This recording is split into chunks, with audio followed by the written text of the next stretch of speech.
Oil palm సాగు అన్ని కాలాలకు అనుగుణంగా ఉంటుందని, 4వ ఏడాది నుంచి అధిక దిగుబడి ఆదాయం వస్తుందని ఇన్ఛార్జ్ కలెక్టర్ గరిమా అగర్వాల్ తెలిపారు.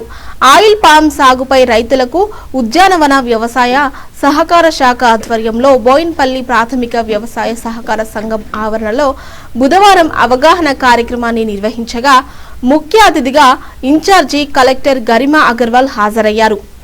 ముందుగా ఆ మండలానికి చెందిన రైతులు తాము ఆయిల్ పామ్ సాగు చేసిన విధానం, పంట ఉత్పత్తి ఆదాయం, అంతర పంటలపై సాగుపై తెలియజేశారు. ఆయిల్ పామ్ మొక్కలకు సబ్సిడీపై ఇచ్చారని, అంతర పంటల సాగు, ఎరువులు, మొక్కల యాజమాన్యానికి ప్రతి ఏడాదికి డబ్బులు అందించాలని వివరించారు. అనంతరం ఇన్ఛార్జ్ కలెక్టర్ గరిమా అగర్వాల్ మాట్లాడారు. దేశం ప్రతి ఏడాది విదేశాల నుంచి నూనె దిగుమతి చేసుకుంటుందని తెలిపారు. ఆ దిగుమతుల భారం తగ్గించేందుకు, ఆయిల్ పామ్లో స్వయం సమృద్ధి సాధించేందుకు ఆయిల్ పామ్ సాగును ప్రభుత్వం ప్రోత్సహిస్తుందని తెలిపారు. జిల్లాల్లోనే ఆయిల్ పామ్ మొక్కల నర్సరీ ఉందని, ప్రభుత్వం ఒక్క మొక్కకు 193 రూపాయల సబ్సిడీ ఇస్తుందని, రైతులు ఒక్కో మొక్కకు కేవలం 20 రూపాయలు చెల్లిస్తే సరిపోతుందని స్పష్టం చేశారు. డ్రిప్ ఇరిగేషన్ పరికరాలు సబ్సిడీపై ఇస్తుందని వివరించారు. ఆయిల్ పామ్ సాగు చేసేందుకు ఎక్కువ మంది కూలీలు అవసరం లేదని, నిర్వహణ ఖర్చు చాలా తక్కువ అని తెలిపారు. 4వ ఏడాది నుంచి దిగుబడి మొదలవుతుందని, ప్రస్తుతం 1 టన్నుకు 19,000 రూపాయలు ఉందని, పంట ఉత్పత్తి విక్రయించేందుకు ఎలాంటి ఇబ్బందులు ఉండవని, సిద్దిపేట జిల్లాలోని నర్మెట్ట వద్ద ఆయిల్ పామ్ ఫ్యాక్టరీ ఉందని వెల్లడించారు. నమస్కారం. ఈనాటి బోయిన్పల్లి ప్యాక్స్ ఆయిల్ పామ్ మీద ఆహ్వానం కార్యక్రమంకి వచ్చిన district horticulture and sericulture officer గారికి, డిస్ట్రిక్ట్ కోఆపరేటివ్ ఆఫీసర్కి, లోకల్ బోయిన్పల్లి సర్పంచ్ గారికి, కన్సర్న్ బోయిన్పల్లి మండల్ తహసీల్దార్, మండల్ అగ్రికల్చర్ ఆఫీసర్, మిగతా CEO ఆఫ్ ప్యాక్ సొసైటీ, మిగతా అందరు అధికారులు, ఈ గ్రామం నుంచి ఉన్న బోర్డు సభ్యులు, ఇక్కడ వచ్చిన రైతులు, మీ అందరికీ పేరు పేరుకి నమస్కారం. నేను 2 రోజుల క్రితం ఈ విషయం మీద మీటింగ్ పెట్టినప్పుడు అదే విన్నాను. బోయిన్పల్లి ప్యాక్స్ చాలా యాక్టివ్గా ఉంది కాబట్టి నేను చెప్పాను, నేను ఇక్కడికి వస్తాను. మీ అందరికీ చూసినా చాలా సంతోషం.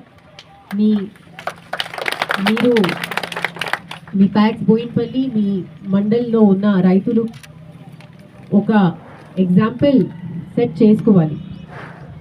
ఇప్పుడు ఆయిల్ పామ్ పంట ఏముంది, ఎందుకు వేయాలి, దీనికి డీటెయిల్డ్గా ఆల్రెడీ DHSO గారు ద్వారా, MAO ద్వారా, DCO గారు ద్వారా చెప్పడం జరిగింది.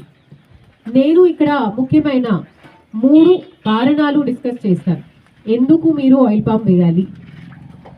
నంబర్ 1, మనము మామూలుగా వేరే పంటలు, వరి కానీ, మక్క కానీ, పత్తి కానీ వేస్తే ఇప్పుడు ఇది ఒకటి cash crop, assured income. Already మీ ముందుకి సక్సెస్ఫుల్ ఫార్మర్ కూడా వచ్చి వాళ్ళు స్టోరీ షేర్ చేశారు. సో మీ అందరికీ ప్యాంప్లెట్ ఇవ్వడం జరిగింది. దీనికి లాస్ట్ పేజ్ ఒకసారి చూడండి. లాస్ట్ పేజ్ ఇది టెంటేటివ్గా మా అగ్రికల్చర్ డిపార్ట్మెంట్ ద్వారా క్యాల్కులేషన్ చేసాం. దీనిలో ఒక టేబుల్ పెట్టాం లాస్ట్లో. మీరు 1 ఏకర్కి వరి వేస్తే, పత్తి వేస్తే, మొక్కజొన్న ఆర్ ఆయిల్ పామ్ అది వేస్తే ఎంత డిఫరెన్స్ ఉంది అది చూడండి. 1 ఏకర్లో ఈల్డ్ మనము చూస్తే వరికి వచ్చేసి 50 to 55 క్వింటల్స్.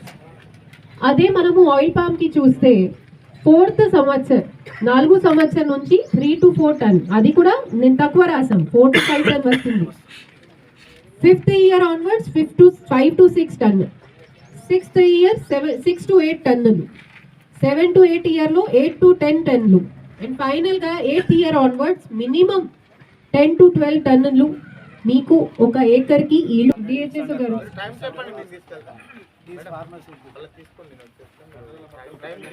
మేము అరేంజ్ చేస్తాం, మేము బస్ అన్ని అరేంజ్ చేస్తాం అక్కడ, ఎందుకంటే నేను అక్కడి నుంచి వస్తున్నా, అంతకుముందు అదే జిల్లాలో ఉన్నాను కాబట్టి సిద్దిపేట. సో ఐడియా ఉంది, అరేంజ్ చేస్తా. సో చాలా సంతోషం. మీరు ఎంతమందికి కావాలి ఫస్ట్ మనకి మొక్కలకి ఒక 50 మొక్కలు వస్తాయి, 20 రూపాయల చొప్పున. దానికి మొక్కకు కూడా సబ్సిడీ ఉంటుందండి, ప్రభుత్వం రాయితీ ఇస్తుంది. ఒక్కొక్క మొక్కకి 175 రూపాయల దాకా. సో మనకు ఒక్కొక్క మొక్క 193 రూపాయలు ఒక్కొక్క మొక్కకి సబ్సిడీ ఉంటుంది. 20 రూపాయలు మాత్రం మీరు కడుతున్నారు. ఒక ఎకరాన 50 మొక్కలు అవసరం పడతాయి. 9x9 మీటర్ల అడ్డము పొడవులతోని మనం ట్రాక్టర్ దున్నే అంత విస్తీర్ణంలో మనం ఏ పంటలైనా అంతర పంటలు వేసుకోవచ్చు, ఇంటర్ కల్టివేషన్ చేసుకోవచ్చు. మన మండలంలో మళ్ళొకసారి చెప్తున్నా 286 ఎకరాలు ఉంది. ఒక 40 ఎకరాలది ఇప్పటికీ హార్వెస్టింగ్ జరుగుతుంది. వారు అన్నట్టుగా వారు 5 పంటలు తీస్తారు, 9 పంటలు తీసిన రైతు కూడా ఉన్నారు. కూరగాయ మిత్రులందరికీ హృదయపూర్వక వందనాలు. నా పేరు చంద్రప్రకాష్ రెడ్డి, మాది గ్రామం మర్లపేట, మండలం బోయినపల్లి. మేము 4.5 ఎకరాల్లో తోట సాగు చేశాము. ఇప్పటి వరకు 3 సంవత్సరాల 5 నెలలు అయిందండి. మేము ఆల్రెడీ 5 క్రాపులు తీసాము. ఇప్పటి వరకు టోటల్ కలిపి 12.5 టన్నులు వచ్చిందండి. అప్రాక్సిమేట్గా 2,40,40 నుంచి 2,50,000 ఇన్కమ్ వచ్చింది. కంపేర్ టు వరి, అంటే మిగతా వరి కానీ పత్తి పంటతో కంపేర్ చేస్తే మాత్రం చాలా మంచి పంట ఇది. ఎందుకంటే వాటికి మనకు వర్షం పడ్డప్పుడు కానీ ఎండలకు కానీ ఎప్పుడైనా ఇబ్బంది. దీనిలో ఏంటంటే అన్ని రకాల వాతావరణానికి తట్టుకునే ఏకైక పంట మాత్రం నాకు తెలిసి నేను చూసిన పంటలలో మాత్రము పామ్ ఆయిలే వస్తుందండి. పని కూడా ఏంటంటే మనం ఒక్కరమైనా చేసుకోవచ్చు. దానిలో కంపల్సరీ ఇప్పుడు వరి నాట్లేయాలంటే కంపల్సరీ 10-15 మంది కావాలి. ఆ పనులు అన్నీ ఉంటాయి. అది ఒక్కరు చేసుకునే పని కాదు. ఇది ఒక్కరమైనా రోజంతైనా 1 వీక్ 10 డేస్ టైం తీసుకుని కూడా చేసుకునే పంట. నాతో పాటు మిగతా రైతులు కూడా చాలామంది వేశారు. అందరికీ బాగానే ఉంది ఇప్పటివరకు.